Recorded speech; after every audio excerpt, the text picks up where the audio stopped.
बिल्लाहि मिनश शैतानिर रजीम। बिस्मिल्लाहिर रहमानिर रहीम। वत्तबऊ मा तत्लुश शयातीनु अला मुल्कि सुलैमान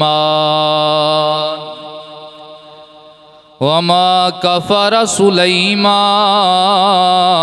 वलाकिन्नश शयातीन कफरू वलाकिन्नश शयातीन कफरू युअल्लिमूनन्नास सिहरा वमा उन्ज़िला अलल मलकैनि बिबाबिल हारूत व मारूत वमा युअल्लिमुनी मिन अहदिन हत्ता यक़ूला इन्नमा नहनु फितनतुन फला तकफुर फयतअल्लमून मिन्हुमा मा युफ़र्रिक़ून बिही बैनल मर्इ व ज़ौजिही वमा हुम बिदार्रीन बिही मिन अहदिन इल्ला बिइज़्निल्लाह वयतअल्लमून मा यदुर्रुहुम वला यनफ़उहुम वलक़द अलिमू लमन इश्तराहु मा लहू फ़िल आख़िरति मिन ख़लाक़ वलबिअस मा शरौ बिही अन्फ़ुसहुम लौ कानू यअलमून। आमन्तु बिल्लाहि सदक़ल्लाहु मौलानल अज़ीम। सल्लु अलल हबीब। मिल के पढ़िए बावाज़े बुलंद सलातो सलामु अलैका या सय्यदी या रसूलल्लाह व अला आलिका व सुहाबिका या हबीबल्लाह। वक़्त दा बेली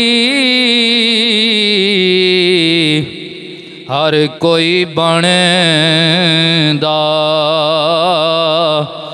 शाला वक़्त ना खावे डोले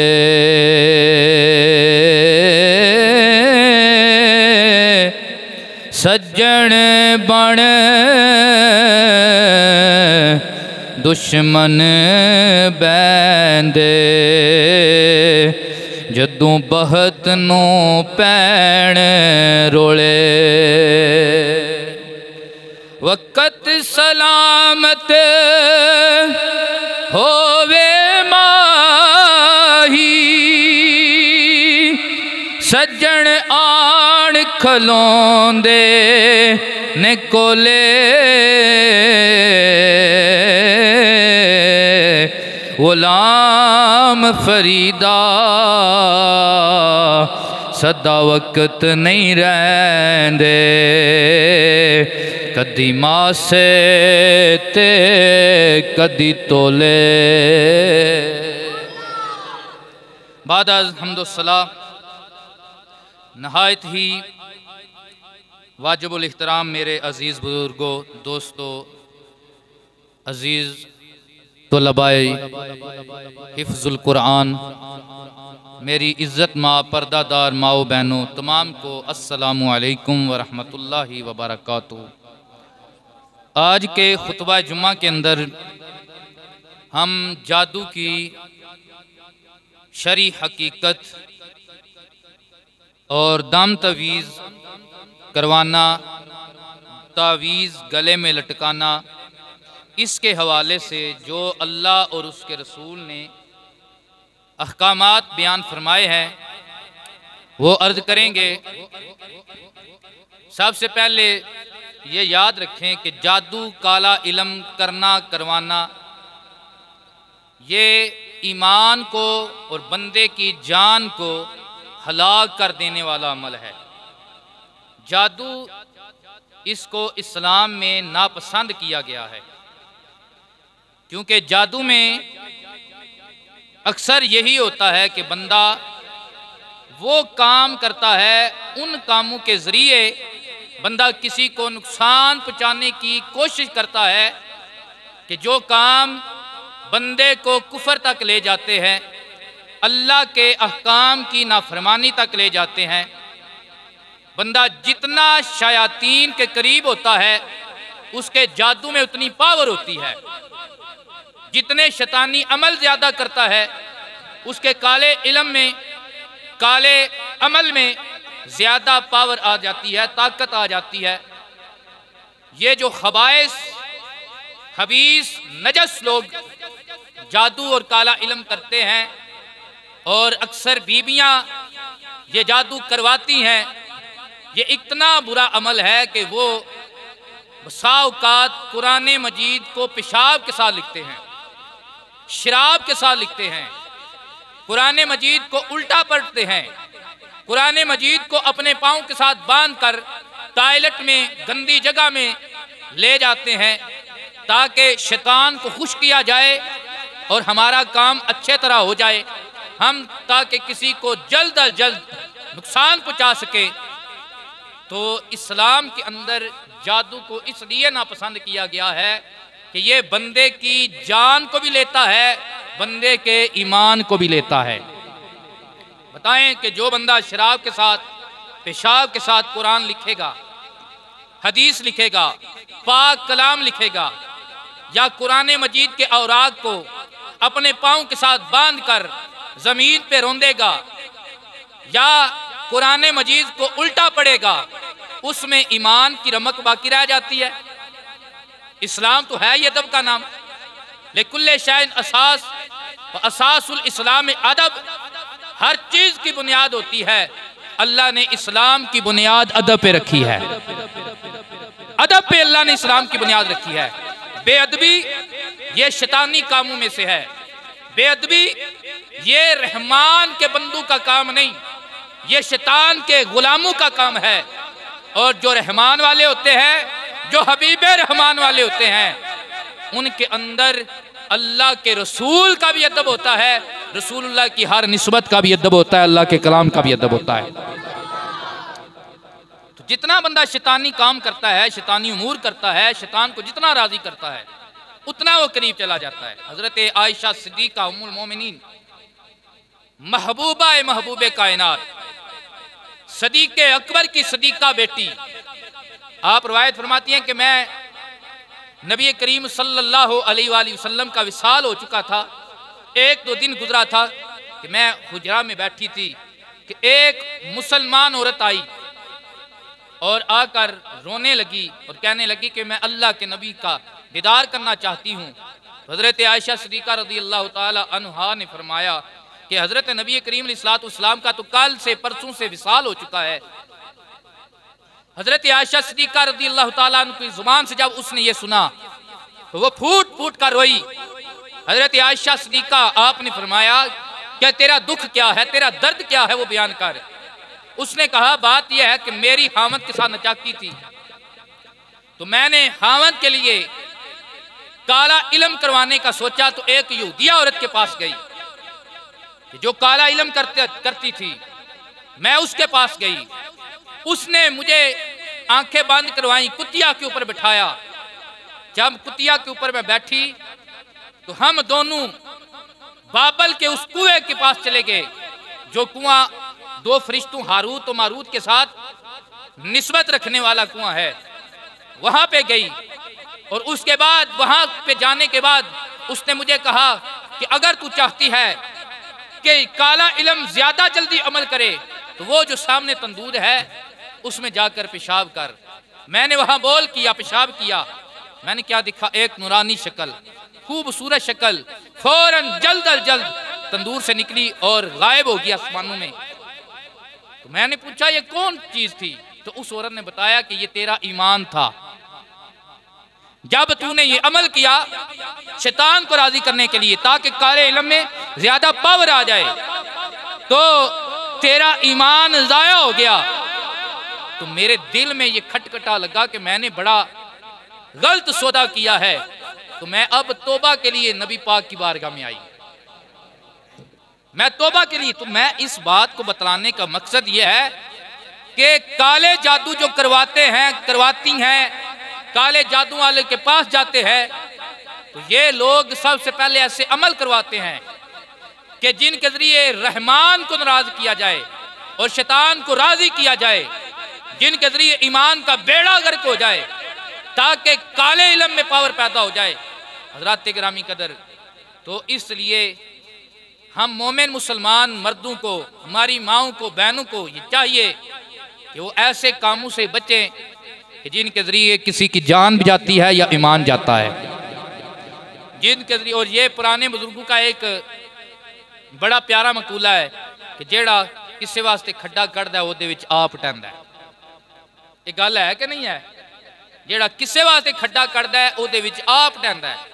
जो हमेशा किसी के लिए बुरा सोचता है, आजकल हसद की बीमारी आम हो चुकी है। उसका बच्चा अच्छा पढ़ रहा है, वो कहीं आगे ना निकल जाए, उसका कारोबार अच्छा चल रहा है, वो हमारे से मीर ना हो जाए, उसका घर बार खूबसूरत है, उसकी सवारी खूबसूरत है, तो ये हसद की मार में आकर हम एक दूसरे के ऊपर जादू टूने के चक्कर में चल पड़ते हैं। वो किसी का बिगाड़ने की हम जब ठानते हैं, सबसे पहले हमारा अपना ईमान बिगड़ जाता है। तो मेरे भाइयों, मेरे अजीजों, इस कायनात में सबसे ताकतवर, सबसे अहमियत वाली जो दौलत है वो आमना के लाल की गुलामी है, वो ईमान की दौलत है। सारी कायनात की दौलतें, खजाने, सोने, चांदी, माल, रियाल, ये सारे पीछे रह जाते हैं मोहम्मद अरबी की, जिसके पास गुलामी की दौलत होती है वो दोनों जहानों की बाजी जीत जाता है,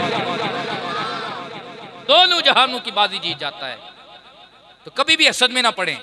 जब हम लोग हसद करते हैं ना किसी का, तो हम अपने ही बिगाड़ते हैं, अपनी नेकियां भी ज़ाया होती हैं, हमारा बनता भी कुछ नहीं है, वही मिलता है जो मुकद्दर में होता है। जब किसी का करते हैं ना हसद, अल्लाह उसे और ज्यादा रंग लगाता है। जब किसी का हसद किया जाता है, उसका कम नहीं होता, अल्लाह उसे और रंग लगाता है। किसी की औलाद का करते हैं तो अल्लाह उसे औलाद में बरकत देता है। किसी के माल का, सवारी का, घर का, कारोबार का हसद करते हैं, अल्लाह उसकी सवारी में बरकत देता है, अल्लाह उसके घर में बरकत देता है, अल्लाह उसके कारोबार में बरकत फरमाता है। तो ये हसद, ये अपने ईमान का नुकसान है, ये अपनी जान का नुकसान है। हसद में आकर हम ये टूने, ये जादू, ये करवाने की कोशिश करते हैं। तो नबी पाक अलैहिस्सलातु वस्सलाम ने फरमाया कि 7 चीज़ें हैं, उनसे बचें, वो हलाक करने वाली हैं। कितनी चीज़ें? 7 चीज़ें हलाक करने वाली हैं। हुजूर ने फरमाया अश्शिर्क बिल्लाह है, अल्लाह के साथ किसी को शरीक ना ठहराना। अगर अल्लाह के साथ शरीक ठहराओगे तो ये ऐसा गुनाह है अल्लाह मुआफ़ नहीं फरमाता। शिरक अल्लाह मुआफ़ है तब तक बंदा शिरक से तौबा करके आमना के लाल का गुलाम मना बन जाए। अगर शिरक की हालत में मौत आ गई तो फिर कभी भी न कब्र में माफ़ी है न हशर में माफ़ी है। गुनाहगार के लिए माफ़ी हो सकती है, लेकिन मुशरिक के लिए माफ़ी नहीं हो सकती, काफिर के लिए माफ़ी नहीं हो सकती, वो हमेशा के लिए जहन्नमी है। गुनाहगार को अल्लाह जन्नत ज़रूर अता फरमा देगा, उसे जन्नत ज़रूर मिल जाएगी। किसी को हिसाब किताब के बाद मिलेगी और किसी पे अल्लाह राज़ी हो गया तो बगैर हिसाब के फजल फरमा देगा।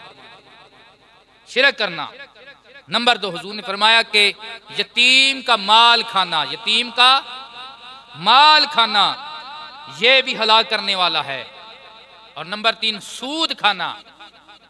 ये आज ये बीमारी बहुत आम हो चुकी है, अल्लाह पे तवक्कल खत्म हो गया है। सरकार ने फरमाया तुमसे तो परिंदे अच्छे हैं कि जो पास जमा करके भी नहीं रखते। शाम को जो खा कर आते हैं, शाम को आते हैं, अल्लाह का जिक्र करते हैं, रात तवक्कल अल्लाह पे गुजारते हैं, सुबह होती है अल्लाह का जिक्र करते हैं और निकल जाते हैं। अल्लाह तबारक व तआला उनके पेटों को भर कर वापस भेजता है। पल्ले हर्च नहीं बनते पंछी ते दरवेश, जिन्ना दा तकवा रब उत्ते ओना रिज़क हमेश। तो तवक्कल की कमी है, तवक्कल की कमी। तो हम जब तवक्कल की कमी आई तो हम सोचते हैं भाई महंगाई बहुत ज्यादा है, अब क्या करें, इंश्योरेंस करवा लें। भाई इंश्योरेंस ये सूद है, ये हराम है।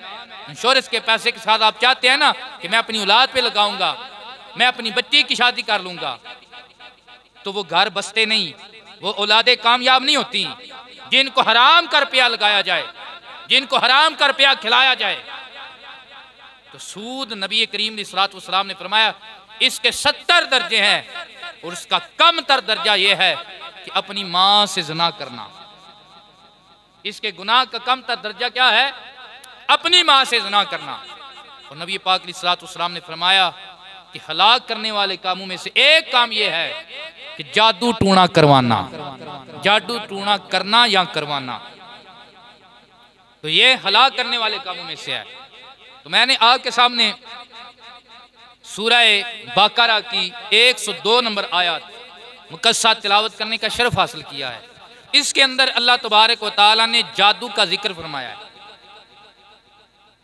कि जादू की हकीकत क्या है और ये कैसे, इस आयत का शान नुज़ूल क्या है।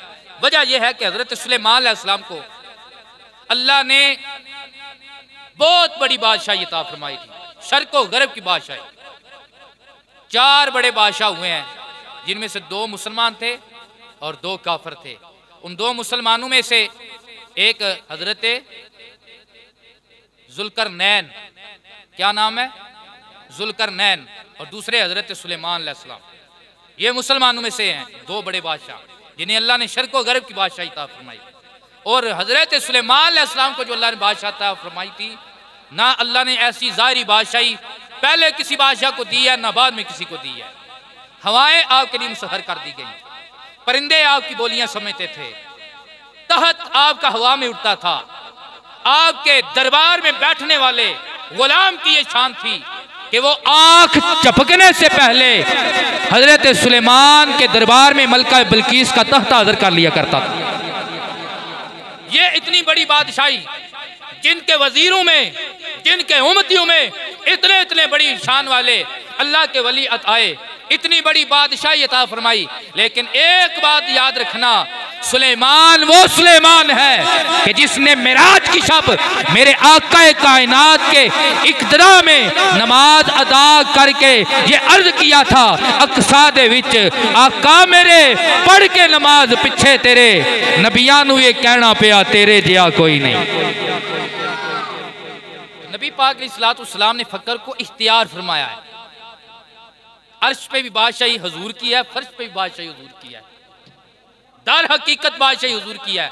जिसको मिला है, जो मिला है, जितना मिला है, पहलू को मिला है, क़यामत वाले तक आने वालों को जो जो मिलेगा वो हसनैन के नाना का सदका मिला है, वो ज़हरा के बाबा का सदका मिला है, वो अबू बकर, उमर, उस्मान और अली के आका का सदका मिला है, मीठे मोहम्मद का सदका मिला है। हजरत सुलेमान को भी जो कुछ मिला मेरे हुजूर का सदका मिला। मेरे हुजूर का कौन देता है, देने को मुँह चाहिए, देने वाला है सच्चा हमारा नबी, देने वाला है सच्चा। मुल्के कौनैन में अंबिया ताजदार, ताजदारों का आका हमारा नबी। तो ये अपना कीदा भी वाज़े रखने हैं, ये ना समझना कि मेरे हुजूर की शान किसी नबी से कम है। मेरे हुजूर नबियों के भी इमाम है, लेकिन हुजूर ने इख्तियार फरमाया फकर को, ताकि मेरी उम्मत में गरीब बिलाल भी होना है, मेरी उम्मत में वो गरीब भी होने हैं जिनने फुटपाथ के ऊपर रात सो के गुजारनी है। तो कहीं जब उन्हें गुर्बत रुलाए तो वो मीठे मोहम्मद की जिंदगी को पढ़े तो उन्हें चैन आ जाए, नबी भी इस जिंदगी गुजार के गए हैं, उन्हें चैन आ जाए, उन्हें सुकून आ जाए। तो इज़्तिरारी हमारी गुर्बत होती है, वो इज़्तिरारी होती है, यानी कि अल्लाह की तरफ से अमर होता है। लेकिन अल्लाह को, नबी को अल्लाह ने हर शय अता फरमाई है, लेकिन सरकार ने ज़ाहिरी तौर पे ऐसी बादशाही कबूल नहीं फरमाई, ज़ाहिरी तौर पे ऐसी बादशाही कबूल नहीं फरमाई। तो हज़रत सुलेमान अलैहिस्सलाम उन्हें अल्लाह ने जिन्नों के ऊपर भी हुकूमत अता फरमाई थी, बड़ी बड़ी इमारतें। हज़रत सुलेमान अलैहिस्सलाम जिन्नों से वो काम करवा लेते थे जो इंसान की अक्ल से बाहर थे, क्योंकि जिन जो है ये आग से हैं। किससे हैं? इसलिए शैतान जो था अकड़ गया था ना, और उसने कहा था कि मैं हजरत आदम को सजदा नहीं करूंगा, ये मिट्टी से है, मैं आग से हूँ, आग शोला बुलंद होता है, मिट्टी नीचे होती है। लेकिन उसे ये नहीं पता था आग भी मिट्टी से निकलती है, आग भी मिट्टी से निकलती है, मिट्टी से तना निकलता है, वो तना लकड़ बनता है, लकड़ को आग लगती है, आग भी मिट्टी से निकलती है, मिट्टी जब तना जल जाता है वो खाक बनती है, वो खाक फिर मिट्टी बन जाती है। मिट्टी से शैतान जो है इसका जो मवाद है वो भी मिट्टी से है, लेकिन शैतान अकड़ में आ गया, गुरूर में आ गया। अल्लाह ने इसको पावर बड़ी अता फरमाई है, इस कौम को, शैतानों को, जिन्नात को पावर बड़ी अता फरमाई। तो अल्लाह के नबी उनसे काम करवाते थे। आप बैतुल मक़दस की तमीर भी करवा रहे थे, अल्लाह की तरफ से हुक्म आ गया, लेकिन हुक्म था ए जिब्रील मेरे नबी की रूह उस वक्त निकालना कि जब वो निगरानी फरमा रहे हों। आप जिन्नों के ऊपर निगरानी फरमा रहे थे और एक आसाए मुबारका के ऊपर टेक लगाए खड़े थे कि जिब्रील हजरत इज़राइल ने आपकी रूह मुबारक को कब्ज़ किया, और हजरत सुलेमान अलैहिस्सलाम उस वक्त तक वहां पर खड़े रहे जब तक बैतुल मुक़द्दस तमीर ना हुआ। जब तक बैतुल मुक़द्दस तमीर ना हो गया आप खड़े रहे, और सारी बात है उसमें टाइम भी लगा होगा, दिन लगे होंगे, महीने लगे होंगे, साल लगे होंगे। जिस तरह पहले दिन जब अल्लाह ने सांस निकाली थी, पहले दिन जैसे आपका वजूद तरोताज़ा था, उसी तरह आखिरी दिन तक तरोताज़ा था, क्योंकि ये नबियों की जान है कि इन्नल्लाह हर्रमा अलल अर्दे अन ताकुला अजसादल अंबिया, कि अल्लाह ने ज़मीन पे हराम किया है कि वो नबियों के जिस्म को खाती, वो नबियों के जिस्म को खाती नहीं है। ये कुरान में भी वाक़या है कि 100 साल एक नबी, वो उनके ऊपर अल्लाह ने मौत तारी की और साथ गधा भी था, लेकिन जब 100 साल के बाद अल्लाह तबारक व तआला ने जिंदा फरमाया, उनके जिस्म में कोई कमी नहीं आई थी, कोई ऐब पैदा नहीं हुआ था, कोई कीड़ा नहीं पड़ा था। लेकिन जो साथ गधा पड़ा था वो गधे की हड्डियां भी खत्म होने को थी। तो हमारे बुजुर्ग उलमा फरमाते हैं मिट्टी खोतियां नु खांदी है, ना नबियां नु खांदी है, ना नबियां दे मन्नण वालियां नु खांदी है। गधियां नु मिट्टी खांदी है, नबियां नु ते नबियां दे मनतादारां नु मिट्टी खांदी नहीं। अब अल्लाह ने जाहिर करना था कि हजरत सुलेमान अलैहिस्सलाम जो है वो दुनिया से जा चुके हैं, बज़ाहिर पर्दा फरमा चुके हैं। तो अल्लाह ने दीमक को हुक्म किया, वो आसा को खाने लगी। आसा जब टूट गया, खत्म हो गया, तो आप जमीन पे तशरीफ लाए, तब जाकर जिन्नों को भी पता चला कि अल्लाह के नबी तो जा चुके हैं। वैसे जिन्नों को भी नहीं पता चला। अब क्या हुआ, आपकी ज़ाहिरी वसाल के बाद, आपके ज़ाहिरी वसाल के बाद जिन्नात ने यहूद के कानों में ये बात भरी कि ये जो सुलेमान थे ना, ये मोजदे वोजदे वाली बात कोई नहीं थी, ये करामत वाली बात कोई नहीं थी। ओए सुलेमान जादू की पावर से सारे काम किया करते थे, जादू की पावर से। अब यहूद में जादू की जो है ना वो लगन पैदा हो गई, और उन्होंने भी इस बात पे यकीन कर लिया कि वाकई सुलेमान अलैहिस्सलाम में मोजज़ा नहीं था, वो जादू की पावर से ये काम किया करते थे।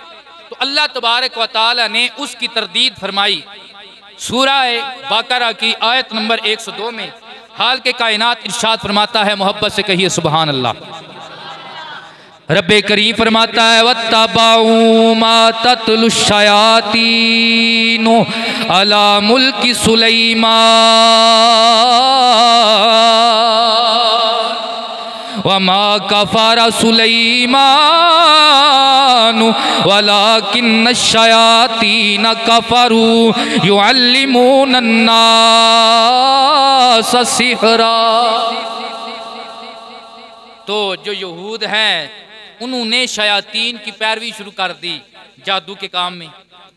उनने उसकी बात को सही समझ लिया और ये समझा कि सुलेमान अलैहिस्सलाम ने कुफर किया है, यानी जादू किया है।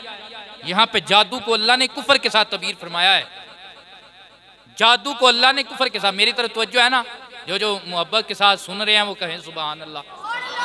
और बच्चे खामोश हो जाएं, आगे हो जाएं, आगे हो जाएं, किसी ने बात नहीं करनी, सुना ना। तो अल्लाह तबारक व तआला ने फरमाया कि सुलेमान ने कुफर नहीं किया, यानी सुलेमान ने जादू नहीं किया, ये शयातीन ने कुफर किया है कि सुलेमान अलैहिस्सलाम पे ये बलेम लगाया है। तो अल्लाह तबारक व तआला ने अब मोजज़े में और जादू में फर्क करने के लिए हाल के कायनात ने 2 फरिश्ते भेजे। कितने फरिश्ते भेजे? 2 फरिश्ते भेजे। एक का नाम अल्लाह ने इसी आयत में बयान फरमाया है, हारूत, और दूसरे का नाम था मारूत। हारूत और मारूत ये 2 फरिश्ते भेजे। इनके मुतल्लक कई ऐसी कहानियां हैं, इसराइली रवायात हैं जो बयान की जाती हैं कि वो जो है कुएं में लटकाए गए हैं, उनके ऊपर अजाब हो रहा है, उन्होंने औरत के साथ नाउज़ुबिल्लाह ज़िना किया था, शराब पी थी और औरत के हामन को कत्ल किया था। ऐसी बातें इनकी तरफ मंसूब हैं। ऐसी बात नहीं है, ये अल्लाह की मासूम महलूक है, इससे गुनाह नहीं होता है क्योंकि अल्लाह ने इसे मासूम बनाया है। इनसे जुर्म नहीं होता, इनसे गुनाह नहीं होता। और ये याद रखें कि अंबिया की जमात और फरिश्तों की जमात, ये 2 जमातें हैं जो मासूम है। क्या है?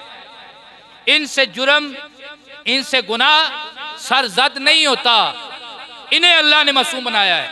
आजकल कुछ ऐसे जाहिल लोग जो धोखे के साथ आले सुन्नत व जमात की मसाजिद में सुन्नी बनकर इमाम लगे हुए हैं, वो लोग लोगों के अकायद खराब कर रहे हैं और वो कहते हैं कि फलां नबी ने जो इतनी सजा भुगती है, नौज़ुबिल्लाह, सजा का लफ्ज़ बोलते हैं अल्लाह के नबी के लिए, सजा का लफ्ज़ कि यकूब अलैहिस्सलाम, यूसुफ अलैहिस्सलाम में जुदाई पड़ गई, उनने ये काम किया इसलिए सजा हुई।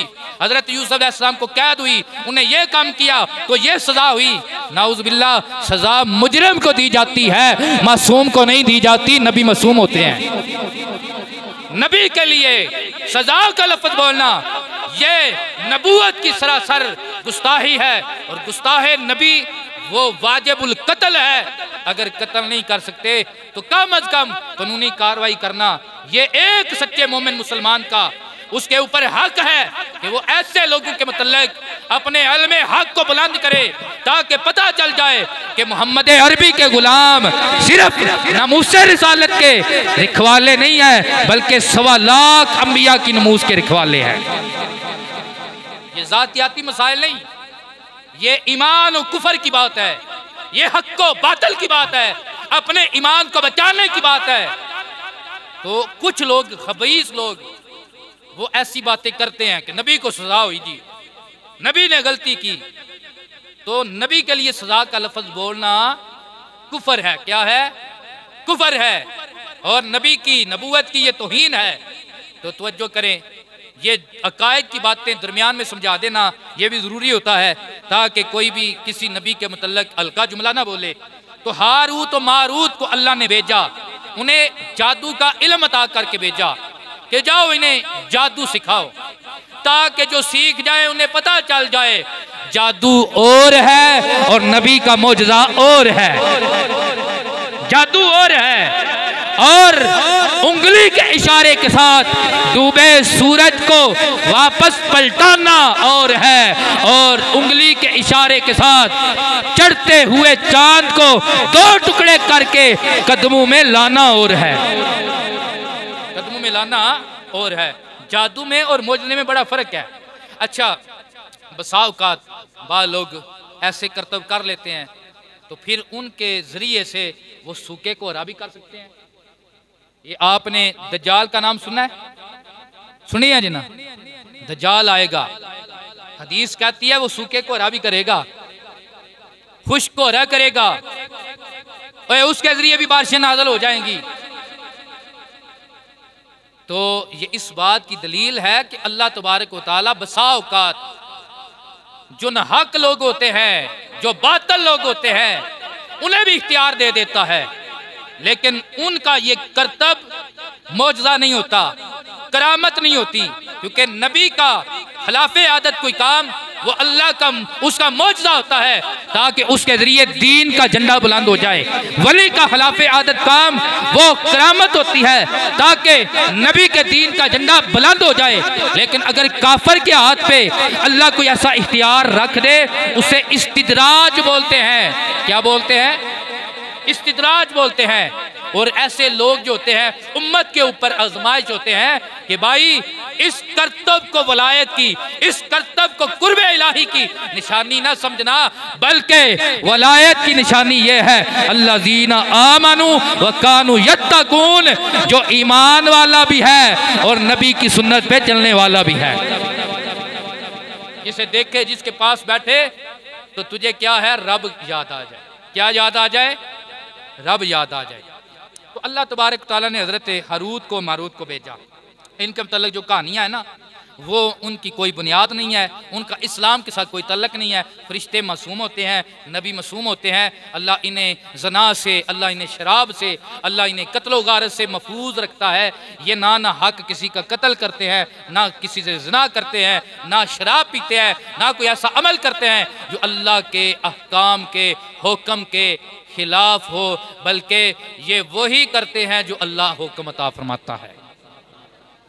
अब इनको किस लिए भेजा गया? जादू के और मौजज़े के दरमियान फर्क करने के लिए, हारूत और मारूत को। अब इनके पास ये यहूदी लोग आने लगे, जो भी इनके पास जादू सीखने आता ना, आगे से ये पहले बताते कि हम तुम्हारे लिए फितना है, फितना बमाना आजमाइश है, हम तुम्हें सिखाएंगे जरूर, लेकिन जादू का अमल सीख कर इससे किसी को नुकसान ना पहुंचाना, गलत रास्ते पे ना चलना। फी नफ्से ही कोई भी इल्म बुरा नहीं है, बल्कि इल्म का इस्तेमाल वो बुरा है, जादू का इस्तेमाल बुरा है। तो ये फरिश्ते पहले बताते थे, लेकिन वो पहले जादू के दिल दादा थे। वो कहते थे हमें जादू सिखाओ।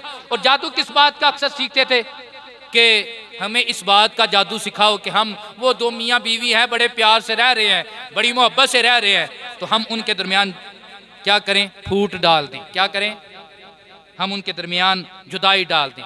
तो ये जो मियाँ बीवी के दरमियान जुदाई डलवाने वाला अमल है ना, ये हमारे माशरे में कुछ शैतानी लोग भी करते हैं और जादूगर लोग भी ये करते हैं।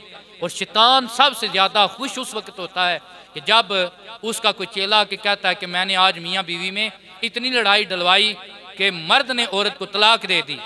मर्द ने औरत को, ये वाहिद जायज़ अमल है, वाहिद जायज़ अमल है तलाक, जो अल्लाह को नापसंद है। तलाक देना अल्लाह को नापसंद है। तो ये हमारे माशरे के अंदर इतनी ज़्यादा तलाक़ें हो चुकी हैं ना, जिसका कोई शुमार नहीं। तो सरकार कायनात का फरमान है कि बंदे अपनी औरतों के साथ ज़िना करेंगे, अपनी बीवियों के साथ। तो उसकी शरह में उलमा क्या कहते हैं कि बंदों में सब्र नहीं रहा, बंदे बेसब्रे हो जाते हैं। छोटी सी बात हुई, अब सुन्नत से हटकर तलाक दे दी और तीनों इकट्ठी दे दी, फिर बाद में आंखें खुली, भाई नहीं अब तो मेरी बीवी भी गई, अब बच्चे भी गए, फिर राजीनामा कर लिया, कोई उसमें इद्दत नहीं गुजरी, कोई उसमें शरी मामूलात नहीं हुए, बगैर शरी मामूलात के राजीनामा करके फिर बैठ गए। अब जितनी जिंदगी गुजारेंगे वो ज़ना की जिंदगी है, जितनी कुर्बत करेंगे वो ज़ना की कुर्बत है, जितनी औलाद पैदा होगी वो हराम की औलाद है। तो ये है हुजूर के फरमान की सच्चाई कि कुर्बे क़यामत की निशानी में से ये है कि मर्द अपनी औरत से ज़ना करेगा, यानी तलाक देकर फिर रख लेगा। तलाक देकर, तो इसका खूबसूरत अमल यह है कि अगर मियाँ बीवी के दरमियान फूट पैदा हो जाए तो वो एक तलाक दे, अगर तलाक देनी भी है तो एक तलाक के रजी दे जिसमें रुजू हो जाता है, क्योंकि एक तलाक देने के बाद मर्द की आंखें भी खुल जाती हैं, औरत की भी खुल जाती हैं, कौन किस पानी में है, कौन कितना गलत चल रहा है। फिर एहसास भी हो जाता है कि मर्द और औरत का नाता कितना हसीन नाता है, और इनकी जो जिंदगी की अब गाड़ी है वो दो पहियों के ऊपर जारी उसारी है। ये कैसे कामिल जिंदगी और ठीक जिंदगी गुजरेगी? तो इसलिए सरकार ने फरमाया अगर देनी पड़ जाए तो सबसे पहले एक तलाक दो, तलाक के रजी दो जिसमें रजू हो जाए। क्या हो जाए? फिर जब हमें मसले की समझ आ जाती है ना, एक मुफ्ती से काम नहीं बनता, फिर दूसरे के पास जाते हैं, फिर उसके पास झूठ मूठ मरोड़ तरोड़ कर बयान करके अपना काम चला लेते हैं। मुफ्ती साहब ने तो जो सुनना है उसके मुताबिक फतवा देना है। मौलवी तो दुश्मन नहीं होता। अब बात बंदे होते हैं, उन्हें हम मसला सही बताए ना, क्या मौलवी नहीं रल के बैठ देंगे, पहले आप ते बंदे दे पुत्रा वाला बंदा काम करे ना, मौलवी का तेरे कसूर ही कोई नहीं। कुरान के खिलाफ तूने किया, मौलवी की तो अपनी बात नहीं, बात किसकी है? अल्लाह की है और अल्लाह के रसूल की है। तो ये जादूगर जो है उस वक्त के भी वो जादू का वो इल्म सीखते थे कि जिसके जरिए मर्द और औरत के दरमियान तलाक का मामला पैदा हो जाए। और वो नज़रबंदी ऐसी करते थे कि साहब का मर्द औरत पे दाखिल हुआ है तो उसने क्या देखा कि औरत किसी और मर्द के साथ है। जादू के जरिए मर्द की हालांकि औरत ऐसी हालत में नहीं थी, लेकिन मर्द को ऐसे नजर आई, उसने तलाक दे दी। या औरत की नजर में मर्द को ऐसा बना दिया कि औरत ने खुला ले लिया, तो ये जुदाई डलवाते थे। ये शैतानी काम है, ये नबी के गुलामों का नहीं, क्योंकि नबी के गुलाम जोड़ने वाले होते हैं। कौन होते हैं? नबी के गुलाम जोड़ने वाले होते हैं। तो नबी करीम सल्लल्लाहु अलैहि वसल्लम के गुलामों, अल्लाह तबारक व तआला ने हारूत और मारूत को भेजा इसलिए कि मौजज़े के दरमियान और जादू के दरमियान फ़र्क हो जाए। और यही जादू है कि जिसका इस्तेमाल आले हक के खिलाफ किया गया। जब हज़रत मूसा अलैहिस्सलाम ने हुक्म किया ना फ़िरौन को कि अल्लाह पे ईमान ले, अल्लाह तुझे दोनों जहानों की ज़िंदगी में रंग लगाएगा, तो उसने, हालांकि फ़िरौन के घर में हज़रत मूसा अलैहिस्सलाम की परवरिश हुई थी, कहने लगा तू तो मुझे सहर ज़दा लगता है, तू तो मुझे ऐसा लगता है कि जिसके ऊपर जादू है। क्यों? जब कोई हक बात करे और उसकी बात का आगे जवाब ना आए, फिर बंदे ऐसी तोहमतें लगाते हैं। नबी करीम अलैहिस्सलाम जिनकी अकल का ये आलम है कि अकल के 1000 दर्जों में से एक दर्जा कुल कायनात को दिया गया, 999 दर्जे मेरे नबी को अता किए गए। इसके बावजूद जब मेरे नबी ने तौहीद का अलम और हक के रिसालत का अलम बुलंद किया, तो मक्के के काफिरों को, बड़े बड़े अदबा को, बड़े बड़े फुकहा को, बड़े बड़े अकल वालों को मेरे नबी की बात का जवाब न आया, तो फिर कह उठे मोहम्मद तो माज़अल्लाह मजनू है, यह तो पागल है, नाउज़ुबिल्लाह, इसके ऊपर जादू हो चुका है। लेकिन उन्हें असल में यह नहीं पता था कि मोहम्मद जैसा कायनात में सियाना कोई नहीं है, मोहम्मद जैसा कायनात में सियाना कोई नहीं है। तो हजरत मूसा अलैहिस्सलाम जिसकी परवरिश फ़िरौन के घर में हुई थी, वो कहने लगा तू मुझे मशहूर ज़दा लगता है। उसने कहा कि मेरी रियाया के बड़े बड़े जादूगर आ जाएं। इतने मैंने पढ़ी है बात, अब टाइम हो चुका है। एक चाचा भी आज बैठे हुए, उन्होंने मुझे पहले भी कहा कि शाह जी थोड़ा टाइम लाया कर। इस वास्ते मैं एक गल, वो उन्होंने उनकी 7-8 किस्में उन्होंने बनाई हुई थी जादू की। एक उन्होंने बत्तख बनाई हुई थी, मैंने पढ़ा है। तो बत्तख वो क्या होती थी, वो जब भी कोई ऐसा बंदा, बाबल ये जो इलाका है ना, इसमें हुकूमत थी फ़िरौन की, उसमें कोई ऐसा बंदा दाखिल होता जो हुकूमत के लिए अच्छा नहीं होता था, तो खुफिया बंदा किसी और हुकूमत का, तो वो बत्तख जो बनाई हुई थी ना उन्होंने अपने हाथ से, वो बोलती थी, उससे आवाज़ पैदा होती थी, वो उसका नाम बोलती थी। इस कमाल का जादू था इनके पास। तो फ़िरौन ने कहा बड़े बड़े जादूगर आ जाएं, ये जो मूसा है ना ये भी जादूगर है और इसके ऊपर भी जादू हो चुका है, इसके मुकाबले में बड़े बड़े जादूगर आ जाएं। आ गए, मैदान लग गया। तो जादूगर, उनकी किस्मत अच्छी थी कि उन्होंने नबी का हया किया। किस बात में? इस बात में कि उन्होंने कहा कि या नबी अल्लाह, ए मूसा, पहले तुसा अपना जादू दसना है या पहले असा दसना है? ये पूछ लिया था। हजरत मूसा अलैहिस्सलाम ने फरमाया तुम्हें इजाजत है, तुम पहले अपना करतब दिखा लो। अल्लाह का कुरान कहता है वो जादूगर उन्हें अपनी रस्सियां फेंकी, जब रस्सियां उन्होंने डाली, हजरत मूसा अलैहिस्सलाम ने देखा, बंदू ने देखा, उनके ख्याल में ये आया ये रस्सियां तो सांप बन चुकी हैं, हमारी तरफ आ रही हैं। और कुरान में ये बात वाज़ेह है, हजरत मूसा अलैहिस्सलाम के दिल में थोड़ा सा कोई ख्याल डर के मुताबिक पैदा हुआ। इतने में अल्लाह तबारक व तआला ने हुक्म किया, ए मूसा तेरे हाथ में जो आसा है इसे जरा फेंकना। हजरत मूसा अलैहिस्सलाम ने वो आसा फेंका, वो सही का सांप बन गया। वो जो थी रस्सियां, वो रस्सियां ही थी, लेकिन नजर पे जादू कर दिया। क्या किया? रस्सियां थी, वो सांप नहीं थे। बंदूक की नजर पे जादू कर दिया।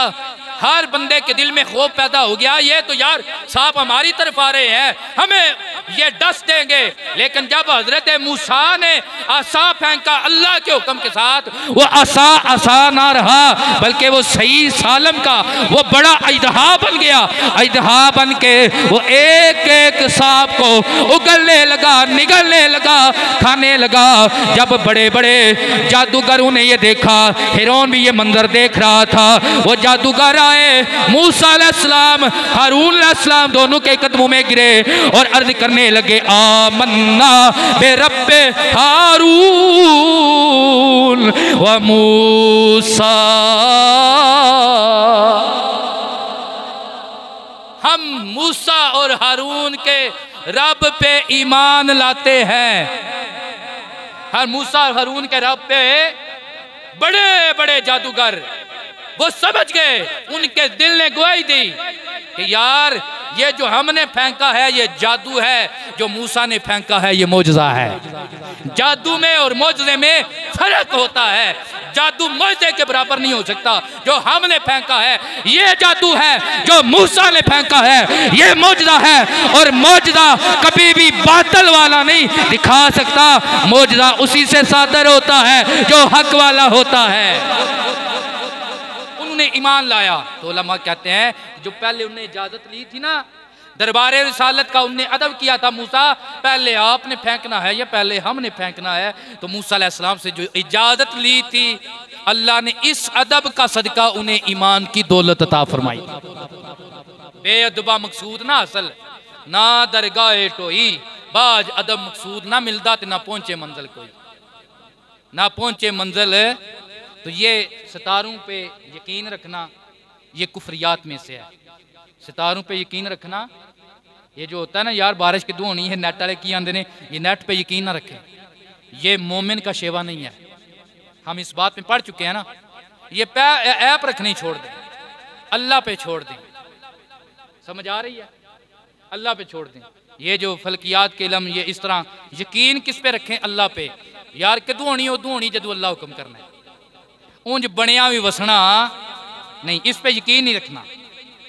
ऐसी चीज पे सरकार ने फरमाया जिसने सितारों से इल्म लिया और उसमें ज्यादती हो गई, उसने इल्म लिया तो वो सितारों के हवाले है, उसका रब के साथ तल्लक।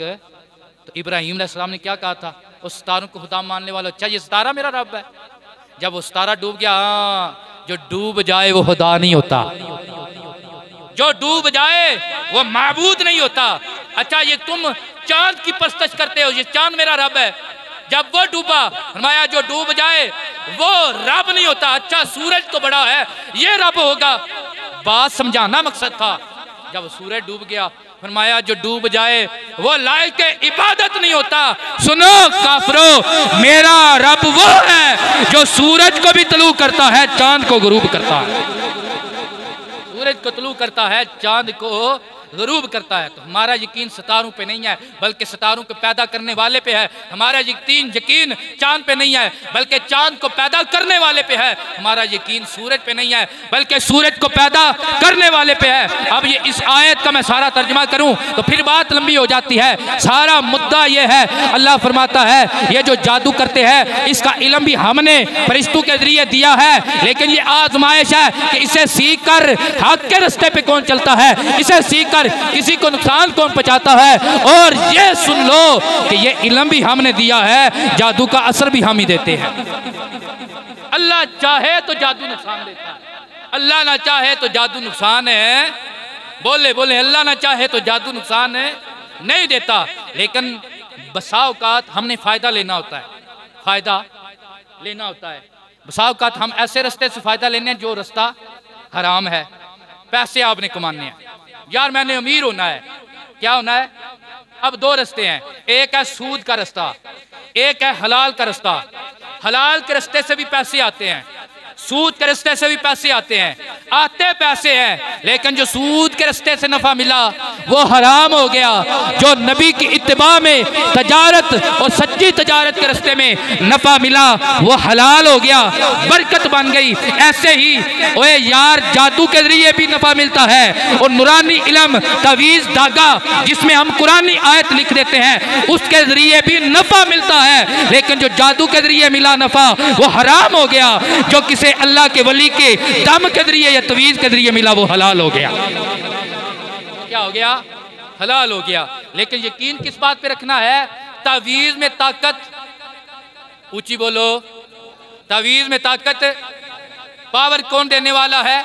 नफा असल में कौन देने वाला है? जादू में असल में पावर किसकी है?